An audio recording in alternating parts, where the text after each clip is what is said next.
성경이 무엇일까? 지금까지 성경이 무엇일까? 하는 점을 여러 차례 생각했는데 이 성경이 무엇일까? 하나님의 말씀이지 않습니까? 그럼 이 성경을 제대로 파악하는 것이 관건이겠습니다. 아, 성경은 이것이구나 하고 바로 파악해야 어떤 본문에서도 하나님의 말씀을 제대로 들을 수 있지 않습니까? 성경을 바로 파악하는 것이 관건입니다. 그래야 어떤 본문에서든지 하나님의 말귀를 알아먹을 수 있습니다. 사람과의 관계도 말귀를 알아먹지 못하면 관계할 수 없죠. 그 때문에 좀 딱딱한 거지만 여러 차례 말씀드렸는데 이 시간은 성경 말씀이 우리를 실천하게 한다. 실천력을 갖게 한다 하는 겁니다. 행하게 한다는 겁니다. 행함, 실천이라고 하는 이 점을 좀 잘 들으셔야 하는데요. 여기 행함, 이 자체를 말하는 게 아닙니다. 첫째는 우리의 인식을 바꿔준다는 겁니다. 우리의 생각, 인식, 인지 능력, 이게 참 중요하지 않습니까? 어떤 생각을 하느냐, 내가 오늘 일어나서 어떤 인식을 갖느냐에 따라서 행동이 나오지 않습니까? 아, 내가 오늘 서울로 가야겠다는 인식이 서면 서울 어디에 가죠? 그처럼 말씀이 우리 인지에 들어오면 우리의 생각을 변화시켜 줍니다. 물론 단지 무슨 정보가 들어와서 우리 지식을 바꾸는 그런 정도가 아닙니다. 하나님의 말이니까 하나님 자신이 어떤 분인지 그분이 나라를 어떻게 경영한다, 이렇게 경영한다, 이렇게 섭리한다는 걸 말하고 있습니다. 이것이 전제되지 않으면 단순히 행하는 건 여타의 종교에서도 다 하지 않습니까? 기독교가 그저 행하는 정도면 종교 하나에 불과합니다. 인식이 없이 행동하면 그게 맹신이고 미신에 불과하죠. 단순히 착하게 살자, 사랑하자, 우리 예수 믿으니까 이렇게 살아서 되겠는가 하는 정도라면 이거는 기독교의 본질이 아닙니다. 이 성경 말씀은 도덕책이지 아니지 않습니까? 도덕책이 아닙니다. 하나님의 말씀인 성경은 윤리 도덕책이 아닙니다. 성경 말씀을 잘 보면 어떤 경우는 하라, 어떤 경우는 하지 마라 하는 말씀이 있는데 이건 단순히 어떤 교훈이나 명령이 아닙니다. 하나님이 이런 분이다, 이런 나라를 경영하고 이끌어 간다는 걸 가르치는 일환입니다. 그러므로 성경 말씀을 보고 행함을 강조하는 것은 잘못된 겁니다. 우리는 하나님이 알려주지 않으시면 하나님에 관해서 아무것도 알 수 없습니다.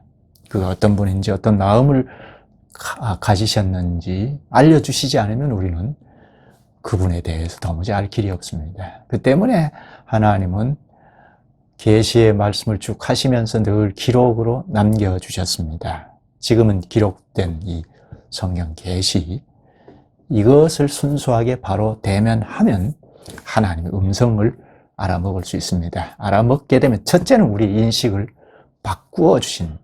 성령께서 우리를 바꾸어 주십니다. 행동은 나중이죠. 하나님은 먼저 말귀를 알게 하십니다. 말귀를 잘 알아먹고 알아가면 알아갈수록 우리의 인식, 사고력이 생기는 겁니다. 그런데 말씀 앞에서 말귀를 못 알아먹으면 행하자 하는 게 다 그저 종교 행위에 불과하게 됩니다. 우리의 약점이 있지 않습니까? 근본적인 약점이 있죠. 우리가 태어날 때부터 아담의 요소를 다 가지고 있습니다. 이게 악한 본성인데요. 아담이 창세기 3장에서 하나님 같이 된다는 사탄의 유혹에 하와가 먼저 넘어갔고 아담도 함께 넘어갔죠. 이제 아담이 큰 문제인데 아담은 인류의 대표잖아요. 오고 오는 모든 인류의 총대로 하나님이 지으셨는데 이 아담이 하나님 같이 되어 하나님 자리를 딱 차지하고 생각하고 말하고 행동하게 되어버렸습니다. 이게 참 인류의 비참함이 여기서부터 시작이 되었는데요. 그 아담의 집안에서 우리가 다 났잖아요. 그 때문에 아담처럼 만인류가 다 자기가 하나님이 됐습니다. 자기가 생각하고 말하고 행동하게 되었습니다. 자기 중심이라는 말이죠. 개인주의라는 말입니다. 그게 죄의 좀 현실입니다. 자기 중심. 자기가 판단 기준이 되어서 이것저것을 판단해 버립니다. 하나님 말씀까지라도 판단해 버립니다. 그 자기, 나, 내 것. 이게 죄의 근원인데요. 그 때문에 누구를 불문하고 그리스도를 믿는 우리도 여차하면 나 중심에서 생각하고 말하고 행동하게 되었습니다. 태어나서 말하기를 시작하면서부터 이거 내 거야 하지 않습니까? 어른이 되어도 별 수 없습니다. 내가 중심이 되어서 생각하고 말합니다. 이런 우리를 주께서 재창조해 놓으셨는데, 첫째는 우리 인식을 새로 지으셨다는 것을 반드시 생각해야 합니다. 전에는 아무리 성경 공부를 해도 도무지 믿어지지 않았는데, 언제부터인가 말씀을 들으면, 배우면 알아간다는 말입니다. 믿어진다는 겁니다. 그건 우리의 인식을 바꿔놓으셨기 때문입니다. 이겁니다. 성경 말씀은 바로 배우면 지금까지 가졌던 나의 사고, 세상적인 사고이죠. 이 세상의 가치관, 이런 데서 하나님 나라 가치관으로 점점 변화시켜 주십니다. 성령께서 자꾸 말씀을 깨닫게 하셔서 첫째는 우리의 사고를 변화시켜 주신다는 겁니다. 이 세상의 것이 점점 물러나고 하나님 나라 사고를 갖게 합니다. 그래서 나중에는 행하는 데까지 가게 하십니다.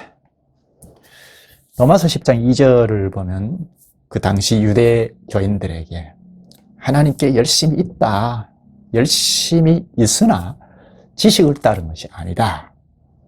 그 3절에는 하나님의 의를 모르고 몰라서 자기 의를 세우려고 힘써 하나님의 의에 복종치 않았다 합니다.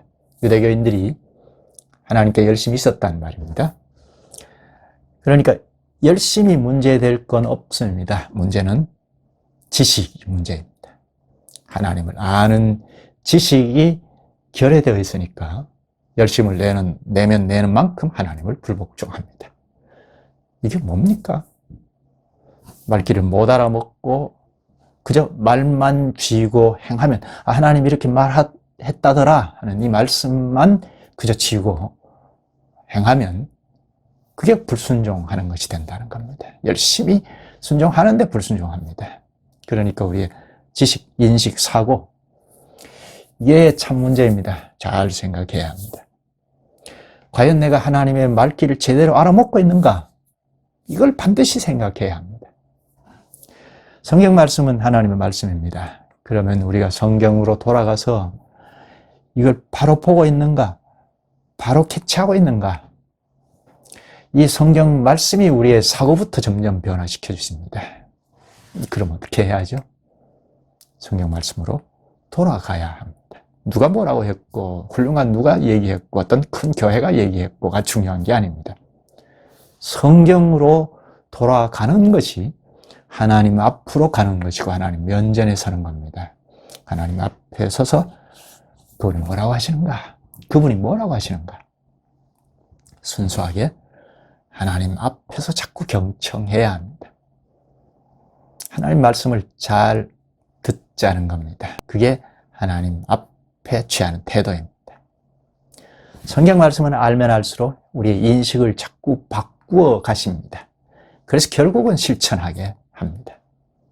내가 실천이 잘 안 된다. 하나님 말씀대로 순종하지 못한다 하는 이 사실을 냉정하게 돌아가서 보면 아직 그 정도밖에 안 됐다는 겁니다. 더 명료하게 깨달아 가야 하겠다는 겁니다. 첫째, 행함이 아닙니다. 인식을 바꾸어 주시다라는 겁니다. 인식이 바꾸어지는 만큼 순종하더라는 겁니다. 오늘날 교회가 왜 이렇게 힘이 없는가? 이것도 근본을 따지고 들어가 보면 열심이 없어서가 아닙니다. 잘 못 살아서가 아닙니다. 첫째는 말씀을 잘 몰라서입니다. 단편적이라서 그렇습니다. 물어보면 잘 모르는 게 많잖아요. 그 정도밖에 알 수 없다는 겁니다. 열심이 없어서 문제가 아닙니다. 말씀이 빈약해서 문제입니다. 첫째는 말귀를 알아먹어야 하겠다는 겁니다. 이 알아먹은 말귀, 이 말씀이 자꾸 축적이 되어야 합니다. 축적이 되는 만큼 분별하는 힘이 생깁니다. 실천하게 합니다. 행함이 나옵니다. 그러니까 행함이 아닙니다. 인식입니다. 우리의 능력, 인식의 능력입니다. 말씀을 자꾸 축적하면 하는 만큼 실천하는 힘이 나옵니다. 성령께서 실천하게 하십니다. 순종하게 하십니다. 그러니까 행함이 나오지 않는 건 그 정도밖에 안 됐다는 겁니다. 첫째, 말씀이 그 정도밖에 안 되기 때문입니다. 이 말씀은 살아계시는 하나님의 말이니까 실천하게 합니다. 순종하게 하십니다. 그런데 순종이 덜 나오는 건 첫째, 말씀이 그 정도밖에 안 됐다는 겁니다. 하나님은 우리를 행하게 하시는데 먼저는 인식을 바꾸어 주십니다. 그 때문에 갓난아이들 같이 신령한 젖을 사모하라. 이 신령한 젖인 말씀이 구원을 완결하게 하는 저 영광의 나라에 들어갈 때까지 자라게 하신다는 겁니다. 베드로전서 2장 2절이죠. 이 말씀이 또한 너희 믿는 자 속에서 역사한다 합니다. 말씀이 우리 안에 들어오면 첫째 사상을 세워주고 발육시켜 줍니다.